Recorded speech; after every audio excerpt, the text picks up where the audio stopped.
스타북스 오늘의 책은 빅데이터 혁명입니다. 빅데이터 혁명은 빅데이터란 신개념을 다양한 사례를 통해 쉽게 설명한 책입니다.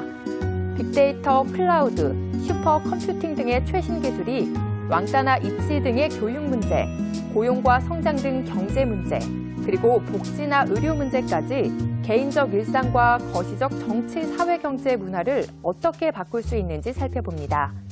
더불어 이를 통해 우리나라의 문제점이 무엇인지, 이를 어떻게 바꿔야 하는지, 개인과 조직, 국가 차원에서 다가올 미래를 어떻게 준비해야 하는지 그 길도 함께 제시합니다. 세상을 움직이는 정보, 그리고 그 정보가 이끄는 미래를 제시한 책이죠.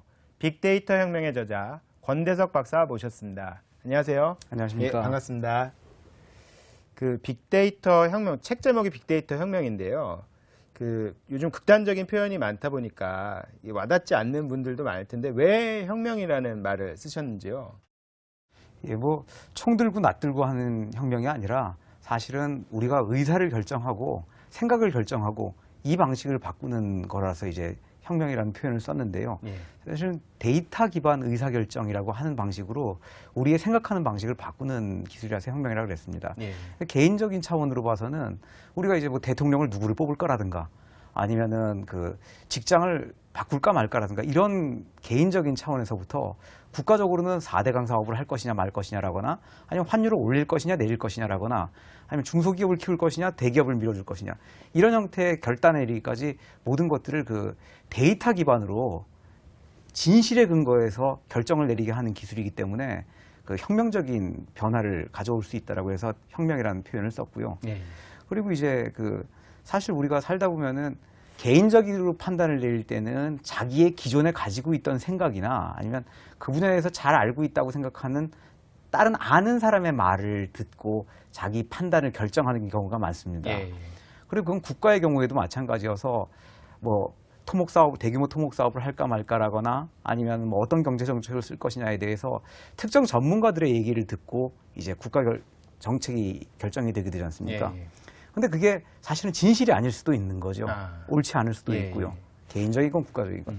그거에 있어서 실제로 진실이 무엇인가를 분석하고 파악을 해서 거기에 맞춰서 미래에 어떤 일이 벌어질까를 파악을 해가지고 거기에 맞춰서 국가적인 문제부터 개인적인 문제까지 결정이 이루어지도록 하게 만들 수가 있고 그게 바로 빅데이터 기술이기 때문에 이렇게 국가나 개인의 삶을 바꿔지게 되면 그게 바로 혁명 아니겠습니까? 예, 그렇죠. 그래서 빅데이터 혁명이라는 이름을 쓰게 됐습니다. 그렇군요. 빅데이터 혁명에 대해서 말씀을 이제 들어보니 사실 또 빅데이터가 도대체 뭔지 그거부터 이제 먼저 짚고 넘어가야겠다는 생각이 드는데요. 빅데이터란 무엇인가요? 빅데이터라고 하는 거는 저장되지 않던 것들이 컴퓨터에 저장이 되기 시작하면서 예. 그러면서 이제 분석할 수 없었던 것들이 분석될 수 있게 된 그런 기술을 말합니다. 예. 예를 들자면은 이제 우리가 예전에는 편지를 주고받았고 우리가 대화를 주고받았고 그리고 길거리를 지나가면서 뭘 많이 봤다거나 이런 것들이 그랬겠죠. 예. 예. 근데 그것들이 컴퓨터 기술이 고도로 발달하고 가격이 떨어지면서 전부 컴퓨터에 저장이 될 수 있게 된 겁니다. 예. 최근 한 20년 사이에 컴퓨터 저장 장치의 값이 10억 분의 1로 떨어지면서 우리가 평생 보고 들은 것들을 전부 컴퓨터에 아주 저렴하게 저장할 수 있게 됐고 그리고 그것들을 또 분석을 하자면은 컴퓨터에 저장된 내용들 우리가 본 거나 우리가 말한 거나 이런 것들을 분석을 하자면 그게 또 굉장히 어렵거든요. 그렇겠죠.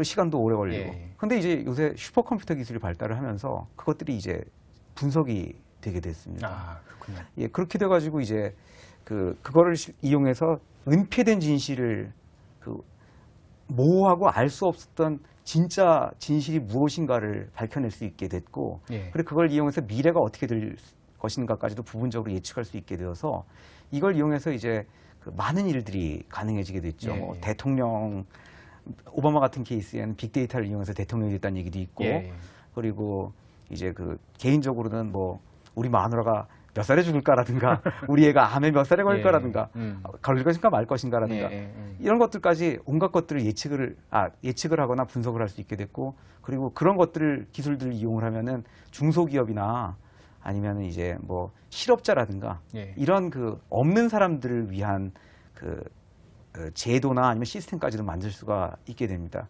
뭐 그런 의미에서 없는 사람들을 위한 기술혁명의 가능성을 제시를 하고 있다고도 볼 수 있죠. 아, 그렇군요. 굉장히 기대가 되는 측면이 있는데요. 또 박사님이 이제 책에서도 너무 요즘 빅데이터에 대한 기대가 지나친 감도 있다는 이야기도 하셨는데 그건 또 어떤 측면인가요? 저는 이제 IT 업계에 종사하는 예, 사람이니까 IT 업계에서는 정말로 빅데이터라는 말이 굉장히 그 마법의 뭐 열쇠처럼 이렇게 포장이 예. 돼서 요즘엔 투자도 많이 일어나고 있고 그리고 모든 문제를 다 해결해 줄 것처럼 그렇게 말이 많이 오가고 예. 있습니다. 근데 실제로 적용하려고 보면은 예를 들어서 우리 애가 이 다음에 안 걸릴까요? 안 걸릴까요? 라거나 아니면 뭐 진짜로 국가가 내년도에 어떤 사업을 하는 게 옳으냐 그르냐라든가 이런 걸 판단하려고 보면은 사실은 쓸 수 있는 기술이 별로 없어요. 아직은요? 예. 바로 갖다 쓸 수 있는 기술이 없다는 뜻입니다. 예. 할 수 있다는 말이죠. 이제부터 연구를 하고 이제부터 그런 거에 필요한 것들을 하나하나 만들어가면은 예. 해낼 수가 있다는 뜻이지 지금 당장 갖다 쓸 수 있다는 뜻은 아닙니다. 그렇군요. 그런 의미에서 약간 지금은 좀 거품이 있다라는 뜻이고요. 예. 예. 앞으로는 그런 것들이 실현이 돼 나가겠죠. 그렇군요. 예. 예. 빅데이터 혁명은 데이터 하나만으로 뭐 해결될 수 있는 건 아닐 것 같고요. 여러 조건들이 좀 맞아떨어져야 그 혁명이 일어날 것 같은데 어떤 조건들이 좀 맞아떨어져야 일어날까요? 예, 빅데이터라고 하면은 이제 큰 데이터만을 의미하는 게 아니라 그거를 처리하고 거기서 뭔가 진실을 알아내고 미래가 어떻게 될지를 예상하고 하는 그 모든 기술들의 총집합입니다. 예. 그래서 그러자면은 실제로 그런 일들이 가능해지자면 우선 그 아주 많은 데이터를 모을 수가 있어야겠죠.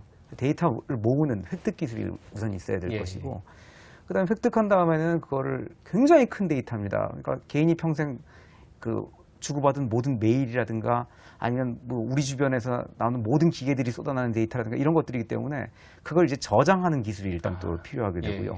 그리고 저장을 한다면 그 저장 데이터가 이제 틀린 것도 많고 빠진 것도 많고 그렇기 때문에 그걸 잘 또 사람이 주고받은 메일 데이터다 그러면 사람이 쓴 글 같은 거는 컴퓨터가 이해를 못 하거든요.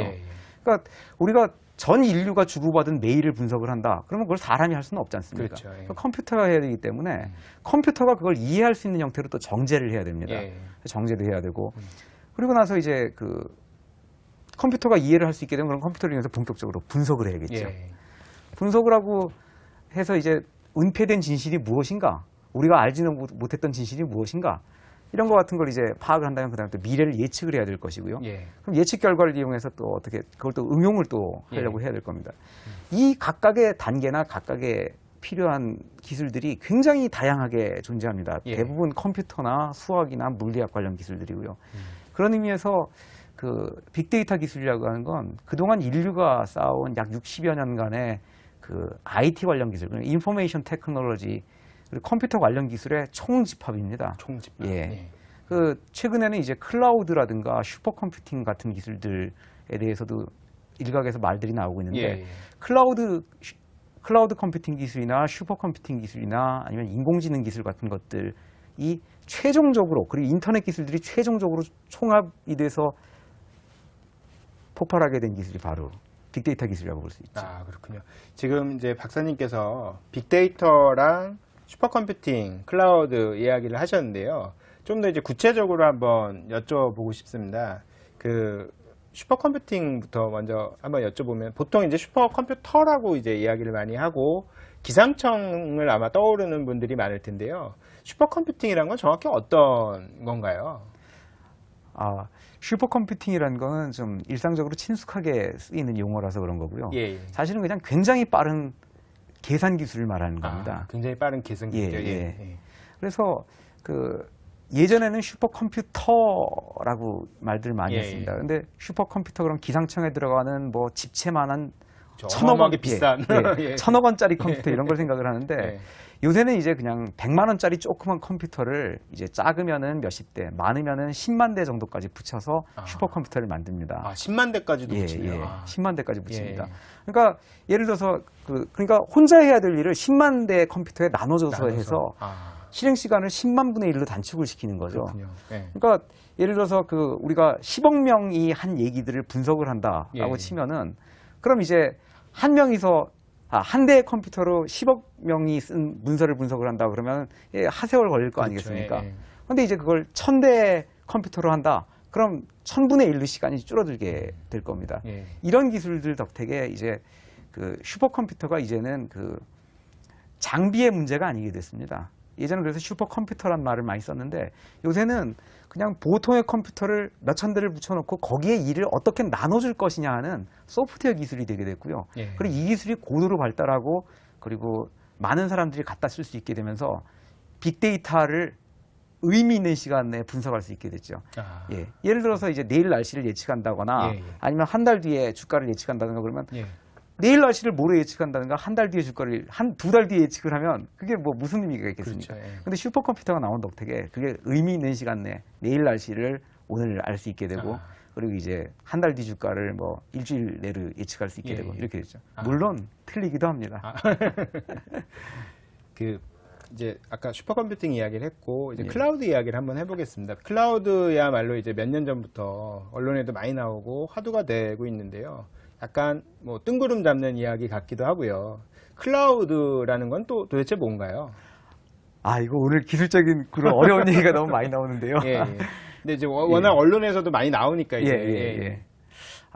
클라우드라고 하는 거는 그 우리들이 개인적으로 사서 쓰던 컴퓨터 관련 그 자원이라 그럽니다. 예, 예. 컴퓨터 관련된 것들을 사서 쓰지 않고 인터넷 저쪽 어딘다가 다 모아놓고 그걸 접속해서 필요할 때마다 접속해서 빌려 쓰는 거를 클라우드라 그럽니다. 예. 예를 들자면 이제 우리가 개인용 컴퓨터를 많이 쓰다 보면은 예. 이제 뭐 드라마도 다운로드 받아서 보기도 하고 그렇죠. 영화도 다운로드 받아서 예. 보기도 하고 그러지 않습니까? 그렇게 이제 그 받은 것들을 컴퓨터 하드디스크에 저장하게 되는데 그 하드디스크가 모자라면 또 새 하드디스크를 사서 컴퓨터에 껴야 됩니다. 예. 그걸 이제 껴 쓰지 않고 그 인터넷에서 빌려주는 저장소에다가 그걸 받은 드라마를 저장해 놨다가 나중에 필요할 때마다 본다거나 아니면은 내가 이제 그 숙제를 하기 위해서 아래 한글 프로그램을 내 컴퓨터에 깔아서 숙제하는데 써왔다면 예. 그거를 내 컴퓨터에 설치하지 않고 그 인터넷에서 제공하는 마치 그 네이버나 다음이나 이런 그 인터넷 서비스처럼 어떤 사이트에 접속하면 아래 한글을 써서 일을 할 수가 있게 되는 겁니다. 예. 그래서 아래 한글 사이트에 접속해가지고 숙제를 할 수 있게 한다거나 이런 것들이 바로 이제 클라우드 서비스가 됩니다. 그렇군요. 예. 그러면 요새, 예, 말씀하시죠. 요새 나온 그 소셜 네트워크 서비스라 그러죠. 예, 그 예. 뭐 친구들끼리 온라인상에서 얘기를 주고받는다거나 이런 것들도 어떻게 보면은 그 우리가 오프라인상에서 이렇게 얘기를 주고받고 친목을 도모하던 것들이 인터넷상에서 그 클라우드 서비스로 재탄생한 거라고도 볼 수 있겠죠. 그렇군요. 그러면 그 다시 원점으로 돌아가서 그 빅데이터와 빅데이터 혁명과 클라우드 그리고 슈퍼컴퓨팅은 어떤 관계들로 서로 엮이는 건가요? 예, 그 빅데이터하고 슈퍼컴퓨터하고 라거나 아니면 클라우드하고 어떤 관계가 있느냐라는 질문이 참 많이 나옵니다. 예. 근데 그게 빅데이터 자체는 일단 너무 큰 데이터라서 예. 일반 조그만 컴퓨터로 분석하기가 어렵습니다. 그래서 조그만 컴퓨터를 몇천 대나 몇만 대 붙여서 슈퍼컴퓨터로 분석을 하는 경우가 많죠. 예. 그래서 슈퍼컴퓨터 대표적인 응용 분야 중에 하나가 빅데이터 분석입니다. 예. 그리고 클라우드도 마찬가지인데 빅데이터 분석 자체가 개인이 할 수 있는 없는 경우가 대부분이고 예. 슈퍼컴퓨터 같은 기계를 써야 되는 경우가 많기 때문에 예. 이거를 개인이 사서 자기 집에서 빅데이터를 분석해서 내가 이사를 가는 게 좋을지 우리 애가 어느 대학교에 집어넣은 원서를 넣는 예. 게 나을지 이런 걸 하기가 거의 불가능하죠. 예. 그러니까 그건 필연적으로 인터넷 서비스화 되게 됩니다. 인터넷으로, 예. 인터넷을 통해서 물어보고 그럼 예. 저쪽에서 분석이 돼서 그 결과가 나한테 오는 형태가 되겠죠. 그러다 보니까 빅데이터 서비스, 분석 서비스나 빅데이터 자체가 이제 인터넷 서비스화가 돼서 클라우드 서비스화가 되게 됩니다. 그리고 이제 그 슈퍼컴퓨터도 마찬가지인데 슈퍼컴퓨터 자기 책상에 놓고 쓰는 사람은 없거든요. 그렇죠. 예. 그러니까 결국은 인터넷을 통해서 쓰게 되고 그러다 보니까 슈퍼컴퓨터 자체도 클라우드 서비스를 통해서 사용하게 됩니다. 그러니까 클라우드가 빅데이터는 아니고 빅데이터 클라우드도 아니고 슈퍼컴퓨터 빅데이터는 아니고 다 이거면 이거다는 아니지만 예. 이 세 개가 아주 긴밀하게 엮여 있습니다. 그리고 그 클라우드 서비스 중에 하나인 소셜 네트워크 서비스는 빅데이터의 대표적인 그 대량 데이터 생산 기지이기도 하죠. 아, 그렇군요. 예. 이 굉장히 어떻게 보면 첨단 아이템들인데 이런 뭐 슈퍼컴퓨팅이라던가 클라우드라던가 아니면 빅데이터라던가 박사님은 어떻게 이런 분야들을 접하게 되셨는지요? 아, 개인적인 얘기 드리겠습니다만, 전 원래 사실 빅데이터 혁명이라고 하는 게 말이죠. 예, 예. 종국적으로는 사람이 하던 일을 돕거나 사람이 하던 일을 더 잘하게 할 수 있게 해주는 게 종국적인 목표입니다. 예, 예. 그러니까 뭐 국가적인 중대 결단을 더 잘하게 돕는다거나 아니면 개인적으로 이건지 저건지 모르겠는데 이렇게 하는 게 맞을 것 같다라고 이제 조언을 준다거나 예. 이게 이제 빅데이터거든요.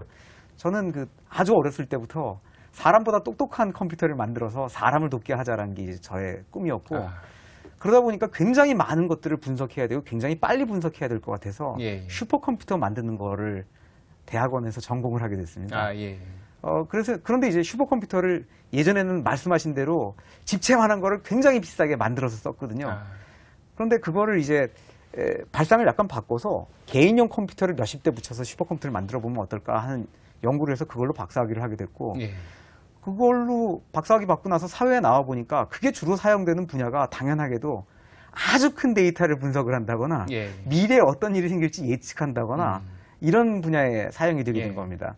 그리고 이제 그거는 당연하게도 기관에 한 대 놓고 그리고 그 기관에 접속해서 쓰는 방식으로 인터넷을 예. 통해 사용하는 방식으로 쓰겠죠.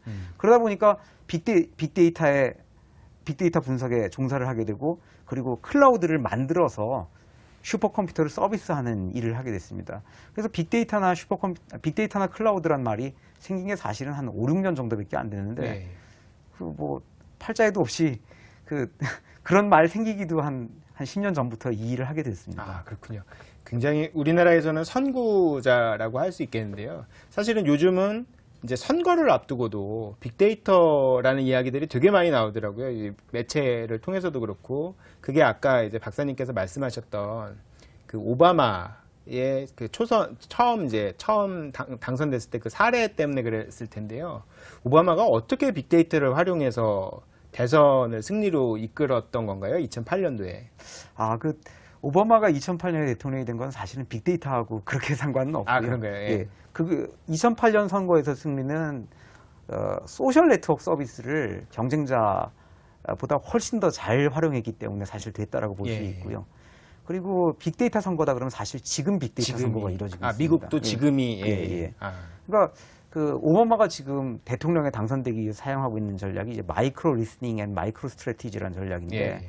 그러니까 이제 미시 청취에 의한 미시 실행 전략이라는 겁니다.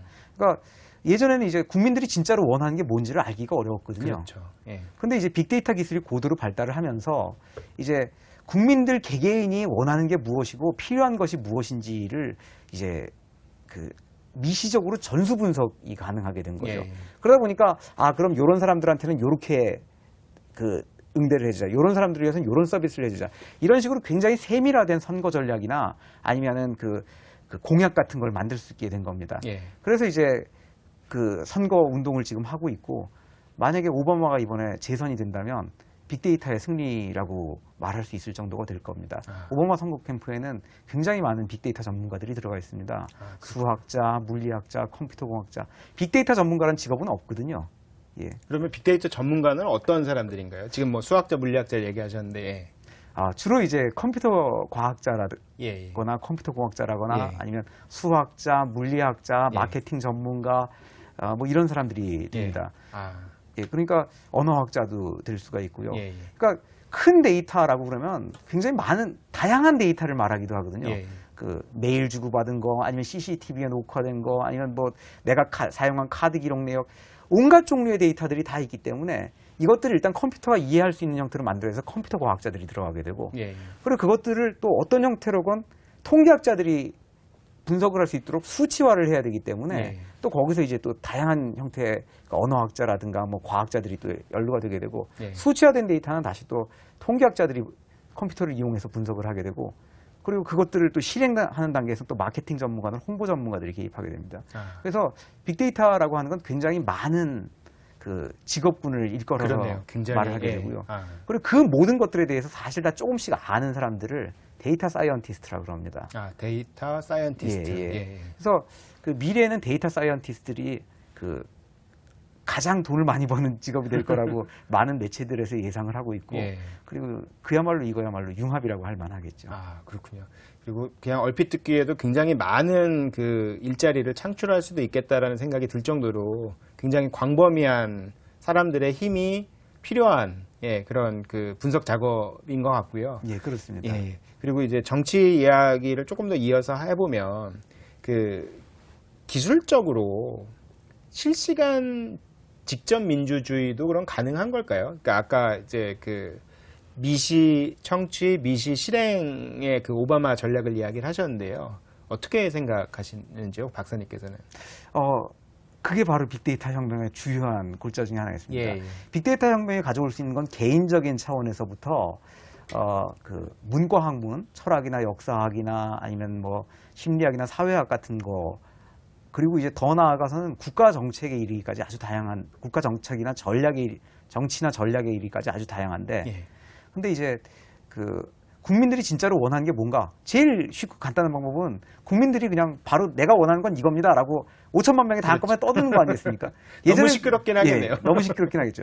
너무 시끄럽고 예전에는 예. 그게 기술적으로 불가능했는데 예. 이제는 그걸 다 듣는 것도 가능하고 그 소셜 네트워크 예. 서비스라거나 아니면 예. 인터넷을 통해서 그걸 다 의견 표출을 받는 것이 가능하고 예. 예전엔 받아봤자 그걸 분석을 할 방법이 그렇죠. 없었는데 예, 예. 이제는 슈퍼컴퓨터를 이용해서 분석할 수가 있게 아, 돼버렸거든요. 예, 예. 그래서 이제는 사실은 직접 민주주의는 맘만 먹고 개발하면 기술적으로는 가능한 상황이 돼버렸습니다. 예. 만약에 이제 그게 안 된다면 그걸 안 한다 그러면은 예.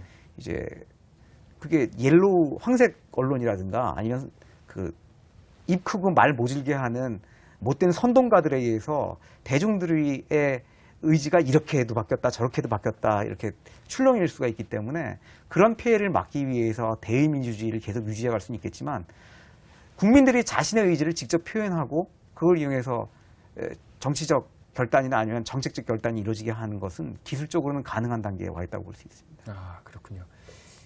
굉장히 그 이야기가 흥미진진한데요. 그 아까 그 박사님께서 처음에 하셨던 이야기를 다시 한번 또 짚어보겠습니다. 그 데이터 기반의 의사결정을 이야기를 하셨고요. 그 데이터 기반의 의사결정, 그러니까 데이터가 모여가지고 분석을 하고 그걸 가지고 이제 의사결정을 한다는 의미인 것 같긴 한데 데이터 기반의 의사결정이 정확히 어떤 의미인지 좀 다시 한번 말씀을 해주실 수 있을까요? 예, 데이터 기반의 의사결정이라는 거는 그 인간의 어떻게 보면 본성 반대편에 속하는 기술입니다. 예, 예. 인간이라고 하는 거는 자기가 믿는 사람의 얘기를 믿게 돼 있고 자기가 믿는 자기의 신념을 계속해서 유지하려고 하는 것이거든요. 예. 하지만 사실은 진실은 알고 보니까 다를 수가 있는 거죠. 예. 그 이제 나는 뭐 예를 들어서 대북 강경책이 오를 수도 있다라고 생각하는데 사실은 알고 보니까 그 북한에다 퍼주는 게 장기적으로 나을 수도 있는 것이고 예. 뭐 반드시 그렇다는 건 예, 아닙니다. 예, 예. 나는 우리 애가 그 착한 아이라고 믿었는데 알고 보니까 이제 왕따의 주범이었다는 거 이럴 수도 있는 거 아니겠습니까? 그러니까 진실을 밝혀내기 위해서는 사실은 그 많은 데이터가 필요한 겁니다. 예, 예. 그 주관이나 그 편견에 치우치지 않는 그 객관적인 데이터가 필요한 것이죠. 그 데이터들을 굉장히 많이 모아서 많이 모인 데이터들을 이용해 가지고 이제 정책적 결단을 내리게 한다거나 그 판단을 내리게 되면 그것이 바로 데이터 기반 의사결정이 되겠습니다. 아, 그렇군요. 그 의료 분야에 좀 한정지어서 여쭤보면 의료 데이터 분석이 갖고 있는 어떤 한계나 이런 건 없을까요? 아, 그 심각한 문제가 있죠. 예. 어떤 문제가 있을까요? 그 개인의 의료 정보나 유전 정보를 다른 사람이 알게 돼가지고 그걸 악용할 수도 있고요. 아, 예. 그래서 사실 개인에 대한 의료 정보나 아니면은 그 유전 정보 같은 거는 법적으로 의료법에 의해서 아주 철저하게 보호받게 돼 있습니다. 예. 그래서 병원의 울타리를 못 벗어나게 돼 있어요. 아, 근데 그게 이제 또 한편으로 말하면 심각한 장애를 야기하게도 되는 거죠. 예. 예를 들어서 제가 평생 받은 의료 기록 같은 게 사실은 병원마다 진료 기록으로 컴퓨터에 저장이 돼 있어서 그렇죠. 저는 제 집에 있는 인터넷에 연결돼 있는 컴퓨터는 그것들 들어가서 볼 수가 없습니다. 예. 근데 그것들을 다 모아서 한 군데로 볼 수 있으면 저를 다음번에 진료할 의사가 얼마나 그렇죠. 편리하겠습니까? 굉장히 편하죠. 예. 예. 그러니까 이게 개인의 프라이버시를 보호한다는 차원의 문제랑 그 개인이나 아니면 집단의 편익을 보장한다는 문제나 국가의 안전을 보장한다는 문제랑 이렇게 상충되는 면이 있는 거죠. 그래서 이거를 개인의 프라이버시를 잘 보호하면서 개인의 효용이나 아니면 국가적 효용을 얼마나 높일 수 있느냐 하는 거를 찾는 게 굉장히 중요한 이슈가 되겠습니다. 아, 그렇군요. 그러니까 역시 그러니까 뭐든지 그 어두운 면과 밝은 면이 있는데 잘 어두운 면을 좀 해결해 나가는 게 역시 중요하겠네요. 그렇죠? 그렇습니다. 아니, 그래서 예. 이 책이 이제 빅데이터 혁명입니다만 빅데이터의 부정적인 면을 얘기를 해서 사람들이 흔히 빅데이터가 빅브라더 아니냐 예, 그렇죠. 이런 얘기도 많이 합니다. 그런 얘기도 예. 예, 그 조지 오웰이 쓴 1984년 예. 빅브라더 얘기가 나오지 않습니까? 예. 사실 국가 권력에 의해서 악용이 되면 그렇게 될 가능성도 있습니다. 아. 반면에 국가가 어떻게 나아가는 것이 옳으냐라거나 그 못 사는 사람들 그리고 정말 도움이 필요한 그 한 명 한 명의 개인들을 예. 위해서 무엇을 해줄 수 있을 것인가를 생각을 하면 한편으로는 정반대편에는 빅데이터 대통령 해가지고 빅브라더의 정반대로서 국민을 위해서 애쓸 수 있는 그런 그렇죠. 리더나 국가가 등장할 수도 있는 거죠. 그런 방향이 되도록 애를 써야 되는 거예요. 그렇겠네요. 예. 또 이제 자동 번역 시스템 수준이 요즘 많이 높아지고 있는데요. 뭐 외국어를 배울 필요가 없다라는 이야기가 나올 정도로 기술 수준이 올라가고 있고요. 이것도 마찬가지로 빅데이터 혁명의 영향을 받은 건가요? 그렇습니다. 예. 우리가 이렇게 일상적으로 사용하는 말을 컴퓨터 학계에서는 자연 언어라고 합니다. 예, 자연 반면에 언어. 이제 컴퓨터가 이해할 수 있는 언어는 이제 인공 언어, 예, 예. artificial language라고 그러는데, 근데 이제 자연 언어를 처리하는 것이 대표적인 예가 번역입니다. 예, 예. 굉장히 어려운 기술이죠. 그렇죠. 예. 예. 우리가 흔히 생각하기에는 그 사람 말하는 거 컴퓨터가 이해하는 게 뭐가 어려워라거나 아니면 퀴즈 대회에 나가가지고 사람이랑 컴퓨터랑 경쟁하면 당연히 컴퓨터가 이기는 거 아니야 이렇게 생각을 하지만 생각해 보십시오. 그 이순신 장군이 몇 살에 장원급제했나 이러고 컴퓨터 때려보면은 뭐 몇 년 이순신 장원급제라는 단어 들어간 거는 몇만 개 문서가 나와요. 아, 딱 몇 년이라고 예. 찍어주질 않습니다. 예, 예. 컴퓨터는 비슷한 거 몇만 개를 찾아내는 데는 사람보다 몇만 배가 빠르지만 이게 답이야라고 딱 하나 찾아내는 데는 사람보다 훨씬 못해요. 아, 그리고 그거의 총어가 뭐냐 하면은 자연언어 번역입니다. 우리 한국말로 한 거 단어 하나하나를 어떤 영어 단어로 맞게 번역할 것이냐에 대해서 한 개 단어에 대해서 비슷하게 번역할 수 있는 영어 단어가 수백 개가 되고 그렇겠네. 예. 이런 단어들이 수백 개 이어져서 문장이 되면 수백 개 단어가 수백 곱하기 수백에서 수만 개의 케이스가 나오게 되거든요. 그중에 딱 하나가 맞는 문장인 건데 예. 이걸 찾는 기술이 어려운 겁니다. 이게 이제 빅데이터 기술이 고도로 발달하면서 굉장히 많은 케이스, 몇억 개나 몇십억 개의 번역 사례들을 놓고 분석을 하다 보니까 예. 번역률이 점점 높아지게 된 거죠. 그것도 그런 수많은 사례를 놓고 계속 빠른 속도로 체크를 해가지고 맞는 번역 그러니까 정답 번역문을 내놓는 거네요. 그렇습니다. 아, 그렇군요. 모든 게 다 빅데이터와 관련이 있군요. 뭐 모든 거라고 할 수 있겠습니까? 하지만 그러니까 우리를 놀래키는 많은 기술들. 그렇습니다. 그렇죠? 예. 그런 빅데이터 기술들이 이제 고도로 발달을 하게 되면 그럼 이제 그 사람들이 어려워하는 많은 것들이 혹은 이제 그 빅데이터 기술에 의해서 많은 도움을 받을 수 있게 되겠죠. 지금까지 이야기 나눴던 그런 아이템들 외에 어떤 또 빅데이터를 이용한 저희가 좀 놀랄만하거나 아니면 좀 저희 생활을 바꿀 만한 그런 아이템들이 또 어떤 게 있을까요? 사실 뭐 그 초반에 자꾸 정치 얘기가 나왔습니다만 예. 사실 국민에게 있어서 가장 극적이고 그 고르게 변화를 미칠 수 있는 요소는 역시 정치나 정책 분야라고 생각합니다. 국가 분야. 그러니까 우리가 어떤 정책을 쓰는 게 옳으냐, 예. 어떤 경제 정책을 써야 그 중소기업이 살고 실업자들이 일자리를 찾을 수 있고 그리고 국가 경제는 1조 달러에서 2조 달러로 크고 빈부격차 문제도 해소되면서 남북 관계도 완화될 수 있을 것이냐. 이런 문제에 대해서 사실 다들 자기가 옳다라고 주장만 하지 근거가 없거든요. 예. 이거를 이제 빅데이터 기술 같은 걸 이용을 해서 미래가 어떻게 현실이 어떤지 정확히 파악을 하고 미래가 어떻게 될지 다양한 가능성들을 놓고 예측을 해서 그래서 우리가 어떤 정책을 써야 되는지를 결정을 해나간다면 그러면 그 혜택은 국민 모두에게 미치고 그리고 그 힘없는 서민들 그리고 약한 중소기업들 모두에게 미치게 될 겁니다. 아, 그렇군요. 또 이제 빅데이터 혁명에 어떻게 보면 그 밝은 면만 이야기를 계속 나누긴 했는데요. 아까 박사님께서도 얼핏 이야기는 하셨고요. 부정적인 측면이 분명히 있을 것 같습니다. 그런 부정적인 측면이 역시 제일 이제 화두가 되는 건 개인정보 침해라는 이슈일 테고요. 어떤 식으로 좀 슬기롭게 그런 것들이 해결될 수 있을까요? 그 말씀하셨다시피 표면적으로 제일 심각한 문제는 그 개인정보 보호입니다. 예. 근데 개인정보 보호는 사실은 할 수가 있어요. 그러니까 그 개인정보가 개인을 식별 가능한 것이 문제인데 그것을 어떻게 해서든 식별되지 않도록 하고 그리고 이제 결합 분석을 하면 됩니다. 그러니까 그런데 이제 그게 실제로 잘 추진이 되지 않는 이유는 빅데이터의 원천이라고 할 만한 이 원시 데이터를 기관마다 조직마다 다 따로따로 갖고 있어서 그것들이 결합되지 않고 공유되지 않고 하는 것이 문제입니다. 예, 예. 핑계는 다 프라이버시 보호를 위해서라고 예. 얘기를 하죠. 그런데 실제로는 그 데이터를 보유하고 있는 국가기관이나 아니면은 민간 기업들이 그걸 안 내놓으려고 하고 다른 기관에 그걸 제공하지 않으려고 하는 게 제일 큰 문제입니다. 예, 예.